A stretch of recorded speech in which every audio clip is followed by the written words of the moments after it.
Hello दोस्तों, नमस्कार। आपका हमारे चैनल में बहुत बहुत स्वागत है। आज हम जानेंगे उत्पन्ना एकादशी के बारे में। उत्पन्ना एकादशी का प्रारंभ है वो किस प्रकार होता है, इसके पीछे की कहानी क्या है, व्रत किस दिन रखा जाएगा, पूजन, महत्व, दान के बारे में और साथ ही साथ व्रत के पारण के बारे में आइए जानते हैं। उत्पन्ना एकादशी मार्गशीर्ष मास के कृष्ण पक्ष की एकादशी तिथि को मनाई जाती है।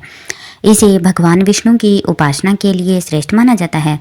धार्मिक मान्यताओं के अनुसार उत्पन्ना एकादशी व्रत का पालन करने से जीवन के सभी पाप नष्ट हो जाते हैं और मोक्ष की प्राप्ति होती है। इस बार उत्पन्ना एकादशी 26 नवंबर 2024 के दिन मंगलवार को मनाई जाएगी। लेकिन उत्पन्ना एकादशी की व्रत कथा और महत्व के बारे में जाने तो धार्मिक मान्यताओं के अनुसार एक बार मुर नामक दैत्य ने सभी देवताओं को पराजित कर दिया था। देवता दैत्य के भय से स्वर्ग पर अपना अधिकार खो बैठे। मुर दैत्य ने स्वर्ग पर अपना कब्जा कर लिया। इस असुर से परेशान होकर देवता भगवान विष्णु के पास गए। भगवान विष्णु ने मुर को युद्ध के लिए ललकारा। कई वर्षों तक दोनों के बीच में भयंकर युद्ध हुआ। युद्ध के दौरान भगवान विष्णु को थकान हो गई तो वह बद्रिकाश्रम की गुफा में विश्राम करने चले गए।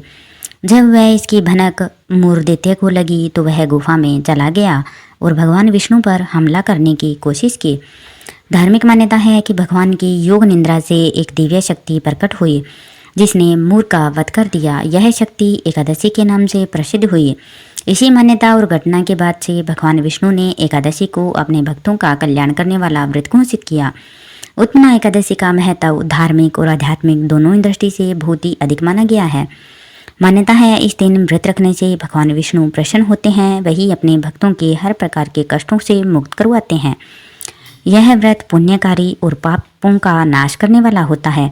जो व्यक्ति उत्पन्ना एकादशी का व्रत रखता है उसे वैकुंठ लोक की प्राप्ति होती है। उत्पन्ना एकादशी व्रत के दिन सुबह जल्दी उठकर स्नान करें और स्वच्छ वस्त्र धारण करें।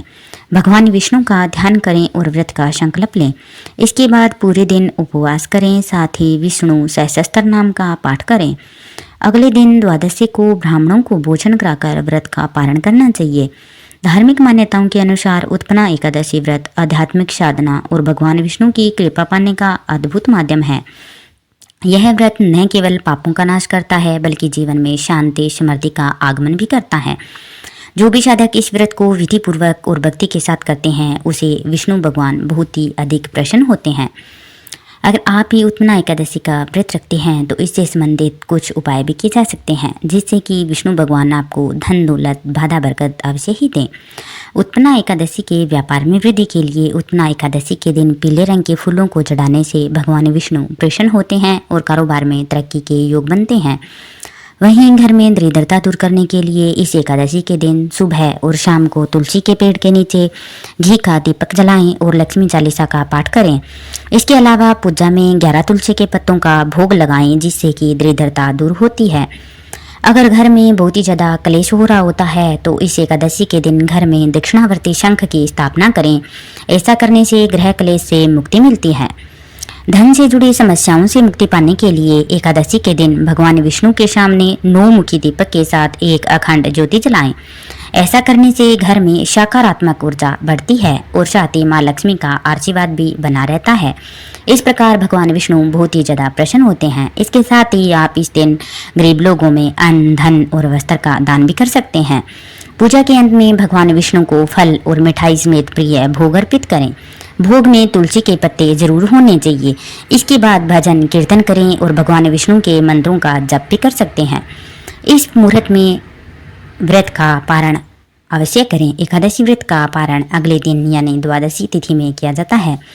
उत्पन्ना एकादशी का पारण 27 नवंबर को दोपहर 1:12 से लेकर 3:18 के बीच में होगा।